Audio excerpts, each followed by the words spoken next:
Welcome to On Point Coast to Coast Derby Prep Edition. James, Tampa Bay Downs in the spotlight, their big day of racing. One of the biggest days of racing at Santa Anita. Great Saturday of racing all around. Tampa Bay Derby, San Felipe. Which one do you more expect to produce a Derby prospect? Well, probably San Felipe just by numbers. I think that with Cupid coming out, 5 of the 6 are really serious prospects. I will score. Looks a little bit more like, might not be a mile and a quarter type horse, but I think the other 5. Iowa Derby type. Yeah, Iowa Derby type. But I think the other 5 really have serious aspirations for the Derby. Yeah, I agree. And my thinking is I do think the Tampa Bay Derby, it has more horses, but seems competitive. Maybe a false favorite off the layoff and marooned on the outside in Brody's Cause. Whereas the San Felipe, it's like you said, to me, 5 classic aspirants for sure. I think you'll get your price you want on the one you like most. Yes. And you and I disagree on who that is. I'm going with the class. I think Nyquist is the best of his generation so far. Maybe Moeman's right there, but certainly Nyquist.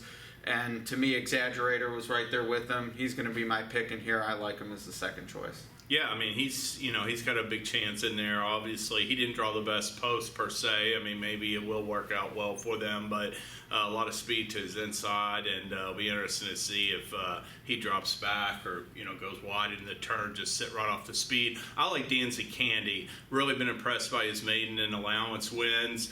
He's going to be on the front end with Mike Smith. If he's not on the lead, he'll be real close, and I like his chances on the front end.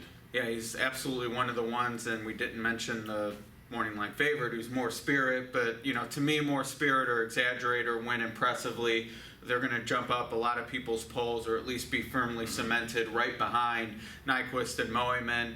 And then with Danzig Candy and Cupid's out, but he was another one that's sort of up and comer. But Smoky Image also in there. Sort of some credentials as a stakes winner, but not quite to most Spirit or Exaggerators level. So a lot of different directions this will go in the Derby future wagers this week, and I would anticipate people are taking a wait and see, and they'll bet accordingly after this race, as well as the Tampa Bay Derby. Brody's Cause, I don't love him at 5-2. Outside post going a mile and a 16th at Tampa Bay. The ultimate PPs tell me 5% winners, very negative impact value.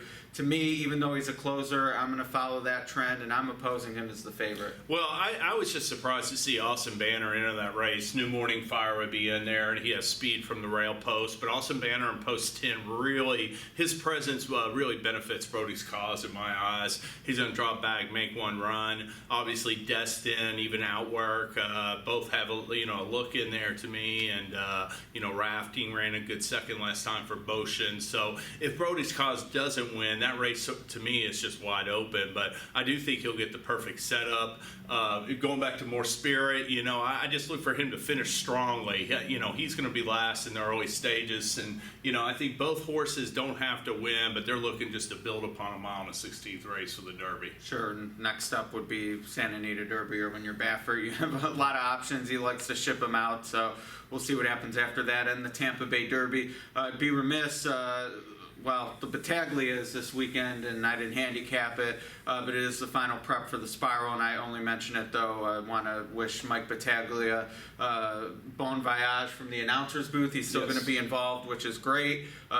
People love him. He's a handicapper. He bets, but we'll put a link in the description below. But I wrote a piece about it. Yeah, you wrote a really good piece, Ed. Check it out. Ed wrote a real good piece on Mike Battaglia's hanging up the microphone after this weekend. So check it out at Twin Spires blog. So we wish you well, Mike. And then the other thing, the Big Cap, to me, one of the most prestigious races in the country, certainly outside of the Triple Crown, mile and a quarter, carrying weight.